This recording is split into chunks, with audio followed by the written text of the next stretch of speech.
Hi there. Welcome back to Sip, Spill, and Solve, the podcast where we pair true crime with wine and highly questionable opinions. We're two girls, one bottle, and we have zero qualifications. That's right. And today is episode 6. It is for anyone who's ever needed a nap or wanted to disappear entirely. That's right, because we're talking about a burglar who literally fell asleep on the job and a Pennsylvania district attorney who walked away and never came back. So today, what we're drinking, Jeannie, is we're drinking Clover Hill, a Chambourcin. Oh, It's a big word for girls that have already had a whole bottle of wine. Because this is our second episode we're recording. We always have to give a disclaimer. Yes. That's our disclaimer for today. So Clover Hill Winery is in the Lehigh Valley, Pennsylvania. Pretty area. Yep. And this is one of the few Pennsylvania wineries that actually has like a dry wine. Okay. Yes. Because typically we find the sweet wines, which I know are your favorite. Yes. But this one, is light body and it's a dry aged in oak with hints of cherry and raspberry. Yes.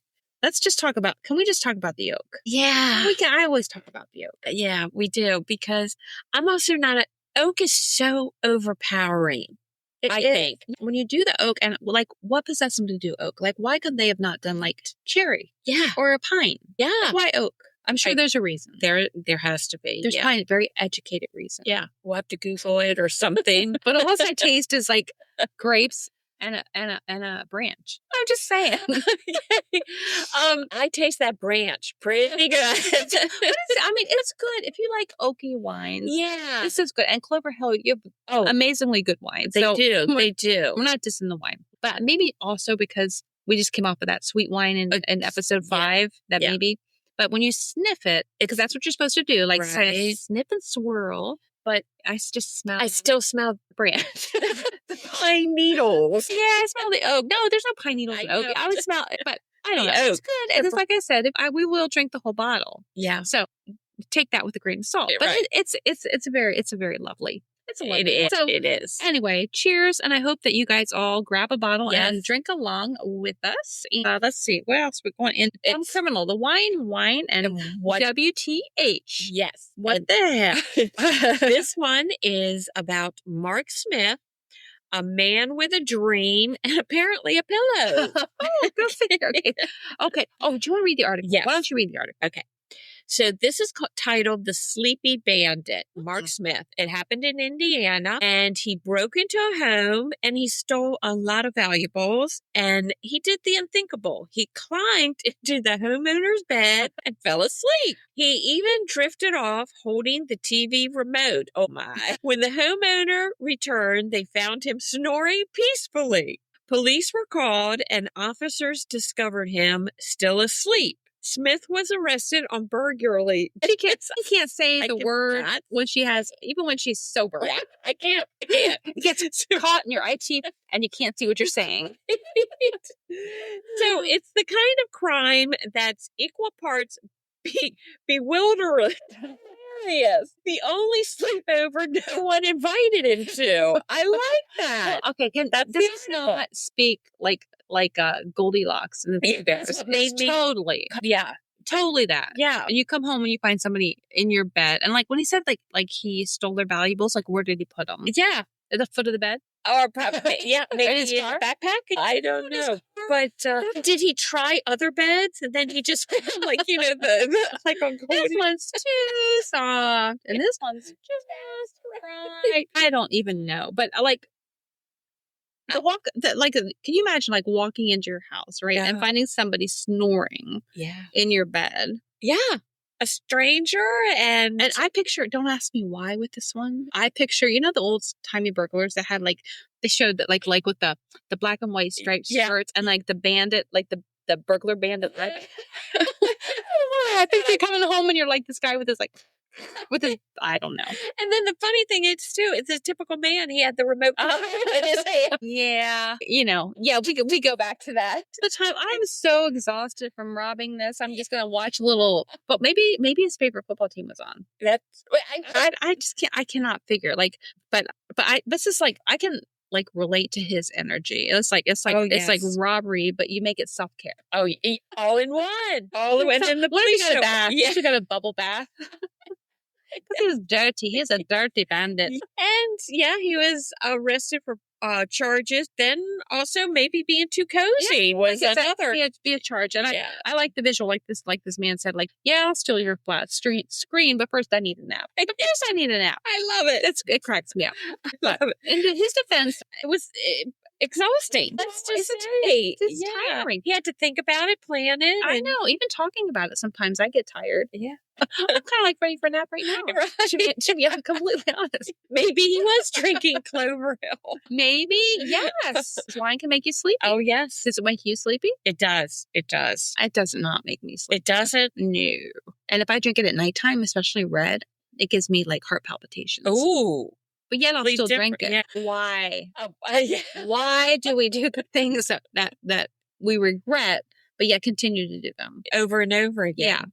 Yeah. That's why I moved to hard liquor. Okay. I don't get that with like vodka or gin, but I get that with red wine. Really? I have to drink it during the day. I can't drink it at nighttime. No, see, I don't have that. But I'm not a red wine so maybe you're smarter. Maybe that's why you could be smarter. It just doesn't give me heart. I just keep drinking it. Well, yeah, I don't know, but there's a lot of people that it gets heart palpitations. I do. Yeah. So I don't know what it is about. Now, is it palpitations? I've had people say red wine gives them heartburn. No, I don't get heartburn. Okay. I get heart palpitations from it. So I must be. And I think it depends on like if I'm drinking, this is like a rabbit hole kind of thing. Yeah. But if I'm drinking a European wine, red wine, I do not get it as much as the American. And I think it's just because of the tannins. Yeah. So I need to just buy expensive bougie European wines. There you go. Anyway, we digress. Yes. So let's move on to our Uncorked Mystery segment.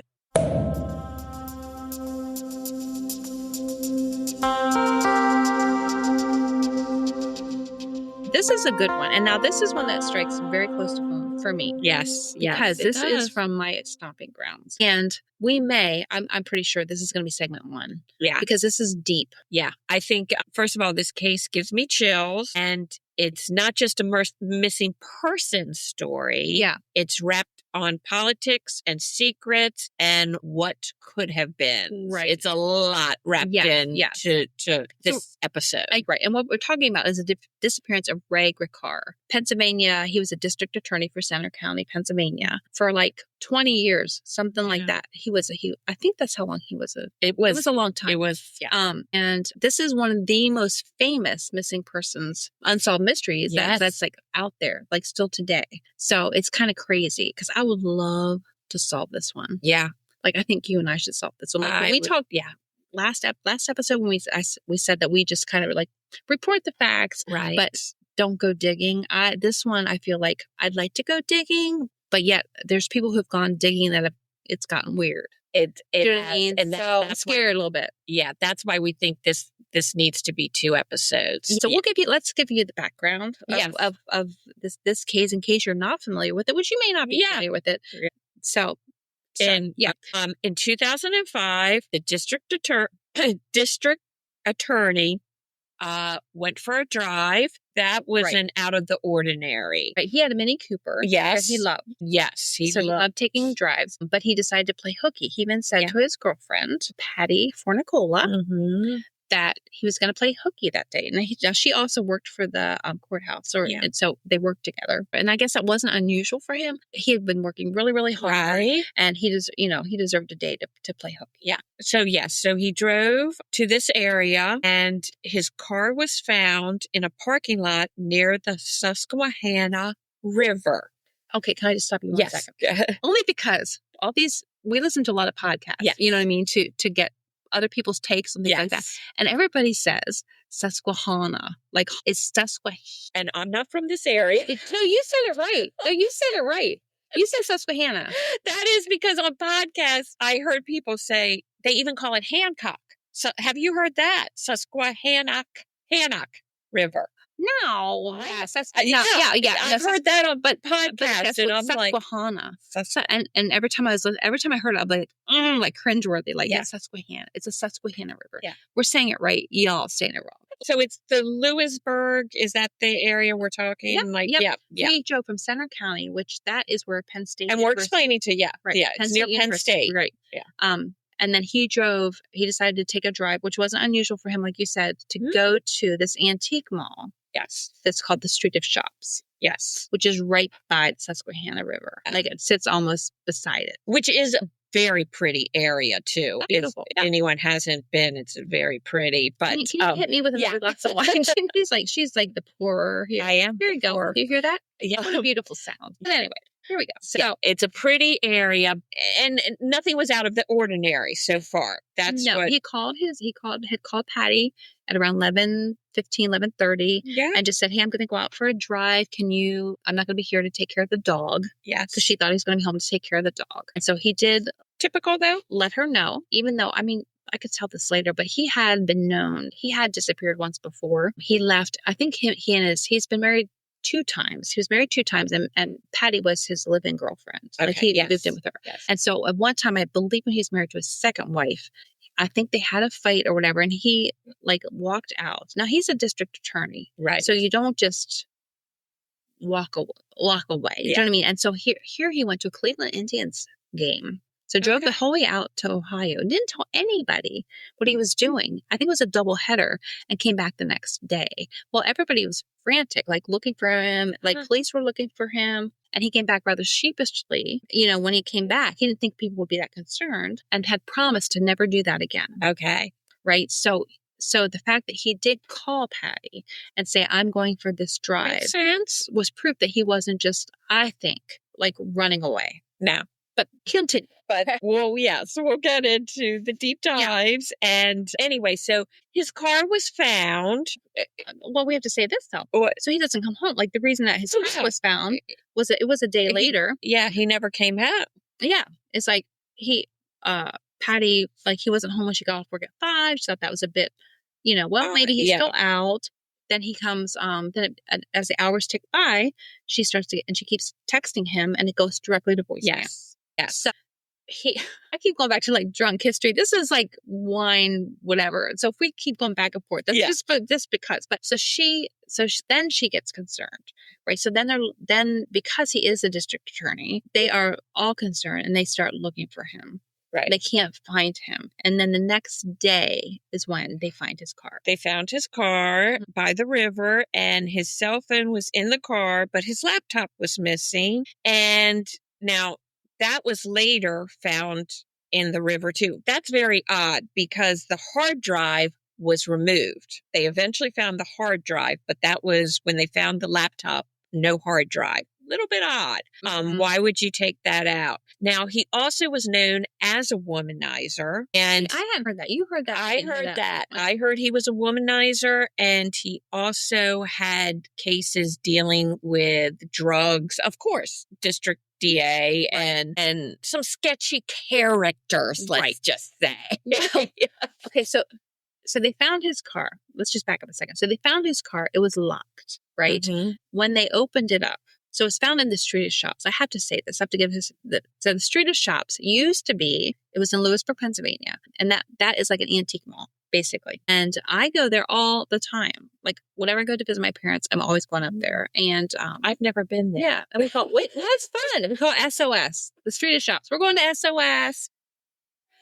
So his car was parked there. It wouldn't have been unusual, because it was a parking lot. You know what I mean? Anyway, but when they did find his car and they opened it up, it smelled like smoke. Yeah, and he was a non-smoker. He was an avid non-smoker. Nobody smoked in his precious little car. So they found ashes on the outside around the car, and some ash inside his in the passenger right in the passenger side. Yeah. Which they're thinking that somebody might have been leaning in the through the window and smoking. Yeah. Still odd. Still very odd. Still odd. Right. And then he was nowhere to be found. No. And they even brought eventually in dogs sniff, and his scent was in the car, but nowhere else. No. And again, that laptop, they did eventually found the laptop in the river, but it did not, at that point, it did not have the hard drive. Now, the hard drive did turn up, but it took a while. Right. Keep going backwards. Sorry, back, forth.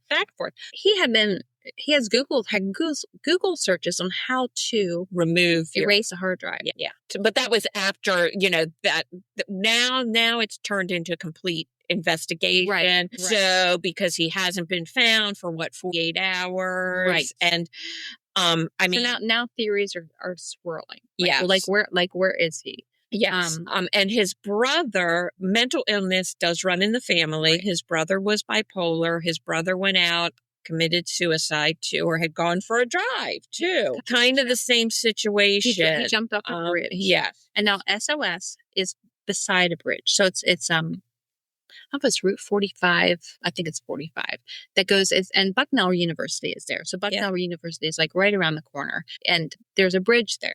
And so then there's supposition because his brother committed suicide, and evidently Ray had been like tired. He'd been sleeping a lot, that type of thing. They're just like, well, maybe he just committed suicide. Yes. However, as a native of that area, if you would jump off that bridge, you would not die. It's not that high. You know what I mean? It's not that high of a bridge. Yeah. And I guess the water was flowing, but they never found a body. And I don't think he was so distraught about the fact that what his brother did. I don't think he would have done that. He had a daughter. He and his first wife adopted a daughter, and her name was Laura. So he had children, and his brother had children. Yeah. And so what his kids went through, I just don't think he would have killed himself. Well, that's a theory that has been floated around. Yeah. And also the theory that he could have staged it all. Right. And yes. And just disappeared. Although he was set to retire. He didn't have a ton of money, but he was looking forward to it. They said he was like really excited. He and Patty had plans. They were going to travel, do all these things. And he wasn't sad that he was going to retire. You know how some people are like, giving up their career. But right. From what I have read or listened to, he wasn't sad about that. He was excited about retiring. So I don't think he would have staged his own disappearance. You know? Yeah, I don't know, because from what I'm hearing, I think he could because of because in 1998, the first people came out, of course, reporting Sandusky. Anyone who knows Penn State knows about this pedophile named Sandusky, whatever. He's a scum. No, he's a scum. Okay, let's just assistant football coach, defensive coordinator, I think it was, or defensive coordinator. We don't know.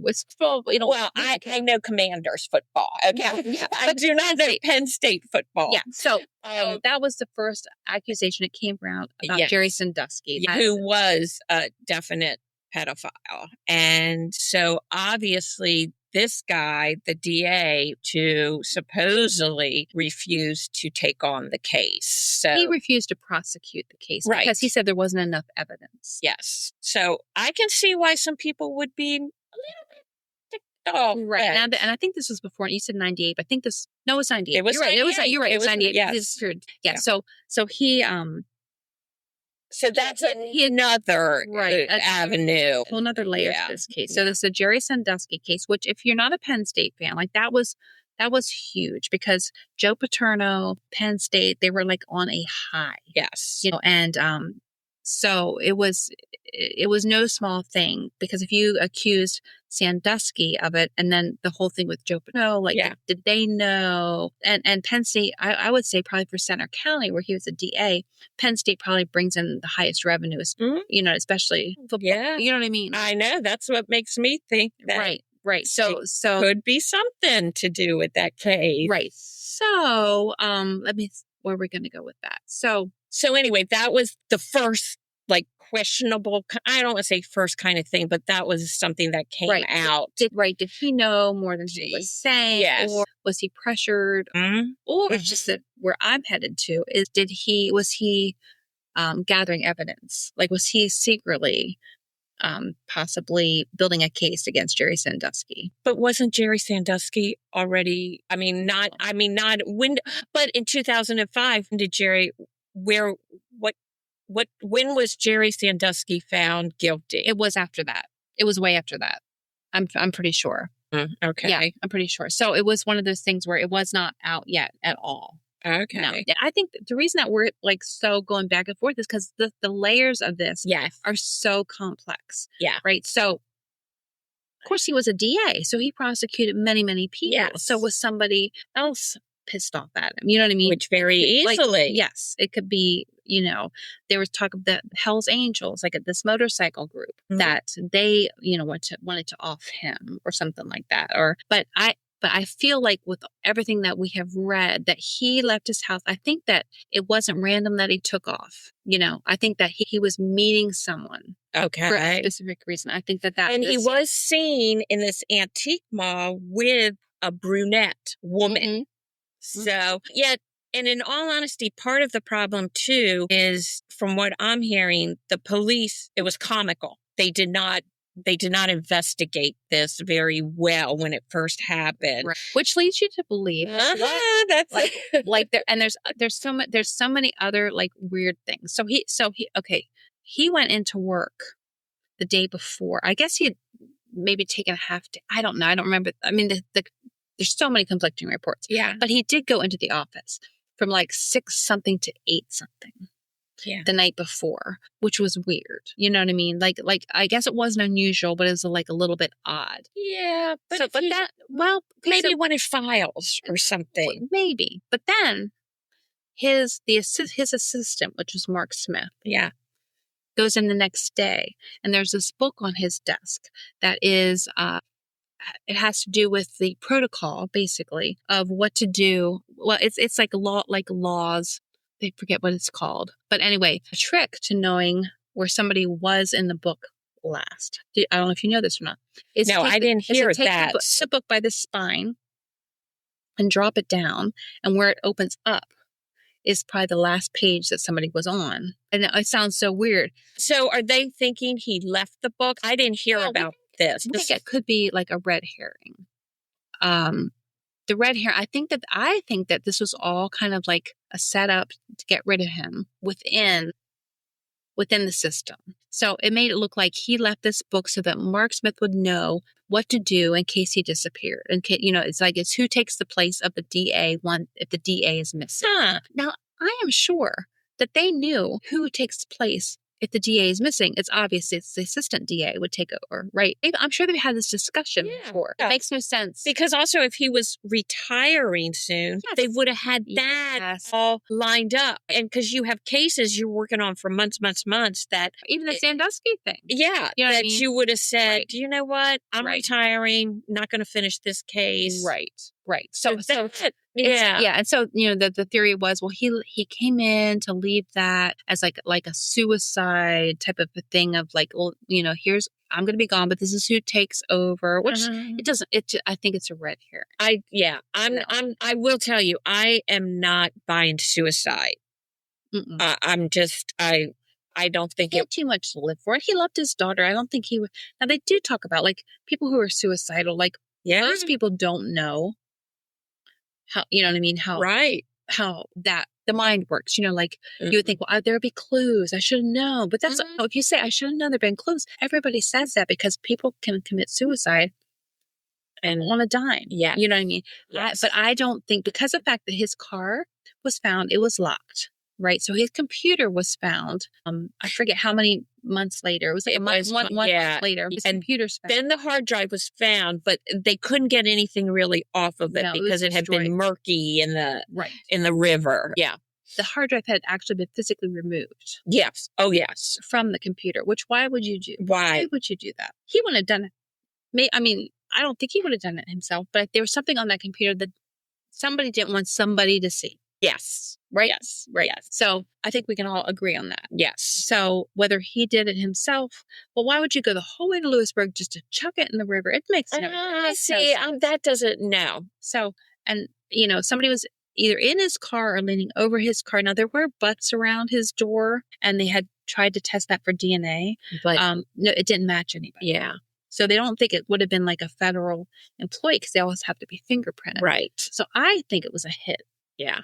Well, and then whatever happened to the brunette that he was seen walking around. It's a setup. Yeah. I mean, so you have that, but he's gone. He's vanished. Yes, and he has never been seen again. No, not anything. No. I mean, there's been some people who say, I think I saw him. Blah, blah, blah. They said what? But there was one person said they saw him on in the audience of the Oprah Winfrey show. Because that's where I'd go to remain incognito. Yeah, I'm thinking really? No. Well, and his bank accounts were never touched. No, which is, yes. That is very unusual Yes. as well. Now, he did know. How did that go? He had... there's some reason that he knew how to go to another country and become have it yes. And I'll have to look that up to be able to talk Yeah. coherently on that. Can't promise that, but I'll try to talk coherently on it. So there was a reason that people suspect that he could have just walked away from his life. What if it was witness protection? There's a part of me that is, and that's why the police didn't investigate it. If it's not witness protection, there's a part of me that is wondering if he didn't do it on purpose. Like, if he just did not, he was in fear. He was in danger, and he didn't want Patty, his girlfriend, or his daughter to have to, maybe. I mean, that's the layers of this case. Yes. And if it was witness protection, that would explain why the police have not been they haven't been very, right, or they've been lackadaisy in this whole... Lackadaisical. Okay. Sorry. They've been lax. Anyway, next time, this is why I'd like to take it into another episode. Yeah. Because it has come to our attention that there was a podcast, and I'll tell you more about that podcast next episode. Yeah. Where this woman had, she had several episodes on this, where she was actually the one I got to listen to. She had emailed Mark Smith, which was the assistant DA at the time, because she had been told that he was offered help in this investigation from Montgomery County. Not Maryland. No, not Maryland. Pennsylvania. I want to say Montgomery. I think it was Montgomery County. Because Center County only had one detective. So get that. So it's a huge county in Pennsylvania. For those of you who don't know, Penn State is in that, which is huge. And they had one detective. Makes no sense. So they were offering some additional detectives, and he turned it down. Now he responded, and that's the facts, right? He responded to this woman, this other podcaster, that he never was approached for help and with offers of help. I don't know about that, because usually you get people, the FBI or something, that approaches. But he said no, right? So anyways, but this woman has all these episodes, which I've just heard about her. I've not had time to listen to. But it's interesting because she was going to expose all of these things, and she went 0 dark 30. Nobody has heard from her. She hasn't podcasted. No, I don't want to say heard from her. That's what I want to see about, physically heard from her. But she went blank on her podcast. Now, if she had a lot of listeners, like we're trying to do now, why would you just stop? But her podcast was a lot. It was 6 episodes on this. So I want to be able to take the time, listen to her episodes, see what she has to say, because they say she interviewed over 100 witnesses that the police did not. And why has she suddenly stopped podcasting without an explanation to her fans or anything? Yeah. And she was fun. I liked her. She's like, I'm gripping my pearls as I speak. You know what I mean? Oh, yeah. So I think we should it's just a lot of avenues in this case that we can go into. And now it's the 20-year anniversary. I think in April it's 20 years. So it's 2005 and this is 2025. It's so interesting. And it's so many layers. Why, why was the car locked? Why was it abandoned? Why was there no trace of him after this, he must have gotten into another car. Who took him? Where is he? Could he be in witness protection? Could he be on an island someplace? Yeah. Could he be just enjoying life and being haha? Yeah. You don't know. I don't know. And maybe we'll never know, but it definitely is. Or could something have actually happened to him? Right. And here's something interesting. He was declared legally dead after 12 years, so that his daughter actually was able to collect his money and life insurance and stuff like that. So he was declared legally dead, although it's still considered an open case. I guess so, because there's no body. Right. So it's still an open case, Yes. even though he was declared legally dead. Yeah. Dun, dun, dun. Yeah. I know it's so fascinating to me. It is. And so anyway, stay think you did tuned too for a much. part 2 Yep. of the missing DA. And and if you can, if you enjoyed today's tale of nap time bandits, disappearing DAs, please go ahead and click and follow us. Yes. We would so appreciate it. Don't hold episode 4 against us. All over the place. As the with case this. may be. If you could leave a review, Yes. or just whisper, "Sip, spell, and solve" into a wine glass. Yeah. See what happens. And then we'll be back next week with more chaos, corkscrews, and cold cases. This is true. And let us just say, exciting things that are coming up. Oh, yes. So yes. we're going to be launching our merchandise platform, which is Yeah, called the Sip Shop. So just wait and see what we're going to, come up with for you guys to wear publicly. Yeah. But can I just tell you this? What? My daughter said to me, What? she wouldn't wear a sweatshirt. You know what she would wear? Are you making a crop top? I'm like, do you know how old I am? I'm not making a crop top. You can buy whatever it is and cut it in half. Yeah. Make your own crop top. I'm like, when do you want this for Christmas? She's like, no, I don't think so. Oh my gosh. That's Unless it's a hysterical. crop top. So anyway, we're not going to spoil it. But anyway, we have exciting stuff Yeah, coming. crop top, not We should for TikTok. We're going to need to do crop tops. big Fritos and a crop top. But anyway, so where can they find you if people want to get in touch with us? Of course, we're on Facebook, sip-spill-song. Yeah. And also Instagram. You can also email us. We'll be back next week